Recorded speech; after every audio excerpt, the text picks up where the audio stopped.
Hi there, boys and girls. Brucey here. I hope you are all doing okay out there. Today, I'm going to continue on my EZBass series of videos that I have been doing. Thanks for all your supports and comments on this. If you like this content, please do hit the subscribe button. And if you've got any questions about anything guitar or music tech related, please do leave it in the comments below and I will do my best to answer it for you. Today, I'm going to take a look at EZBass and how we can use it in creative and unique ways. So think of this as a bonus tool in your arsenal that can both help you create new and interesting bass lines, but also new and interesting other parts from unlikely sources. So in this video, we're going to look at a couple of different creative ways of using EZBass. So first off, what I'm going to do here, I'm just going to open EZBass. And the first idea is the fact that you can drag in any audio into EZBass. So we could actually start creating interesting lines from, say, something such as some drums. So let's go for. So I'm going to scroll down my drums, and I'm just going to pick this drum loop. What I can then do is just drag that into EZBass. In this case, I'm going to use the percussive audio to bass MIDI function. Now what that does is removes all of the pitch information and puts it all as a single note. This may or may not be useful for you, but at least it's giving you a pulsing part which is in time with, say, a drum loop. So let's put this on here and see what happens. So there we have the audio from the bass loop. It's obviously quite busy in this case. Let's have a play. That's playing one note in time with the bass line and all the parts that happen in the groove, so it is actually quite busy. What I recommend doing is looking at this amount of notes function. What we have here is almost like a compressor. We can change the threshold that only lets certain notes through. So let's see what we now have.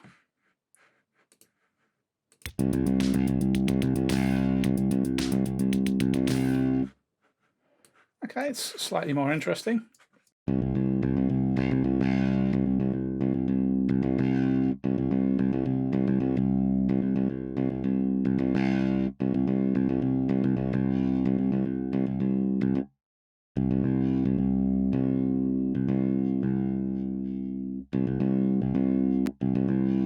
So as you can see, you can play around with the amount or the threshold knob here and get completely different and interesting parts. Obviously at this point, this is lacking any pitch information. So what we could do then is add the MIDI to Toontrack. We then have the MIDI part here, which we could then drag down and edit in our DAW.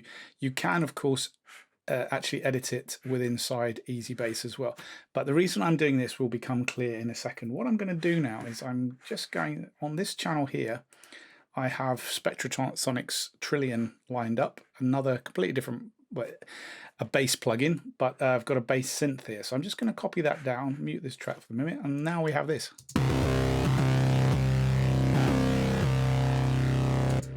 So we've taken a drum part, we've turned it into an interesting bass line, but with no pitch information. Let's put the drum part alongside.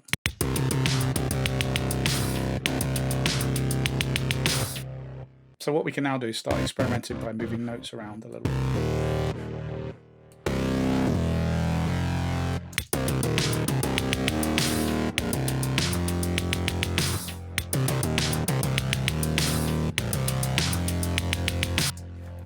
So straight away, we've got a really interesting drum part for no work at all whatsoever, really, apart from just dragging something into a plugin.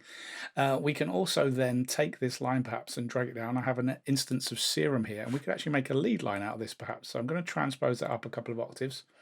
Let's go up 2 octaves.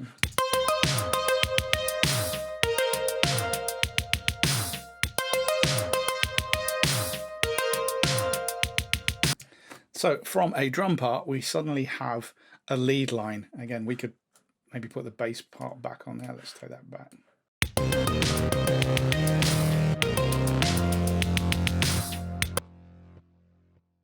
What we can also do now here is go back to the original EZBass. I'm going to just delete this MIDI part for the time being. Go back to the audio tracker and let's change that up a little bit. Let's add in a few more notes. add that to there, and it's going to drag that back onto the bass. So we've got a few more notes here. Once again, I just need to quantize that a little bit. We can quantize it to 16th notes. So here we only have pitch information.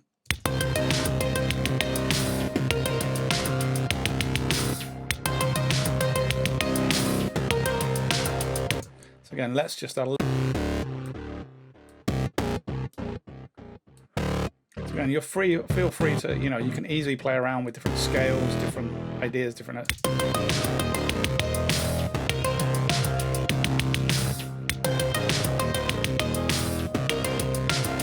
Maybe a little bit busier. Maybe the distorted bass sound is not perfect. So this is obviously not working. So what you could also do is, again, just feel free to drag. There are no rules here.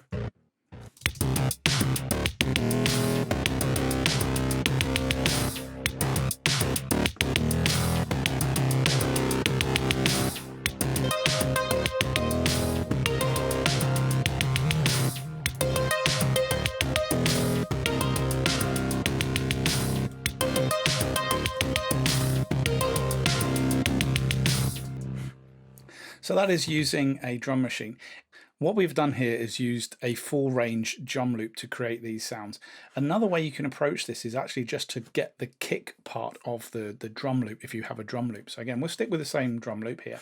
What I'm going to do very quickly, put an EQ on here. I'm going to filter out everything.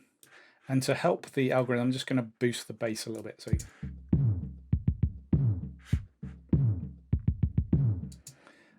So depending on your DAW depends how easy or difficult this may be. But in Logic, what I'm going to do here is I'm going to bounce this in place.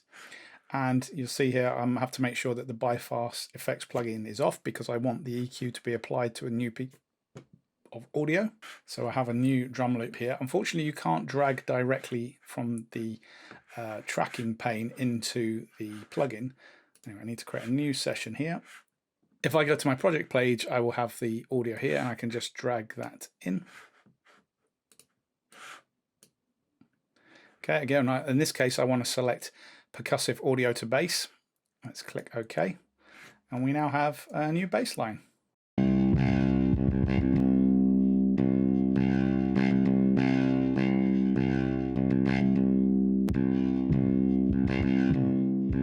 As you can see there, let's put the original loop back on. And turn the EQ plugin off.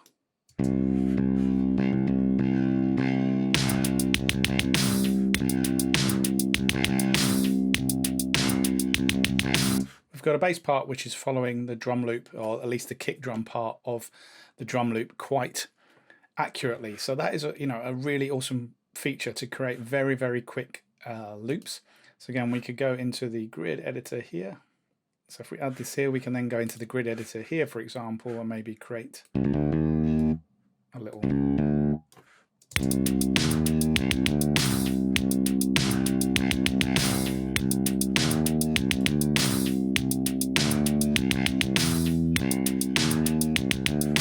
Once we're happy with that, again, I could just drag this out onto my Trillion track, mute that.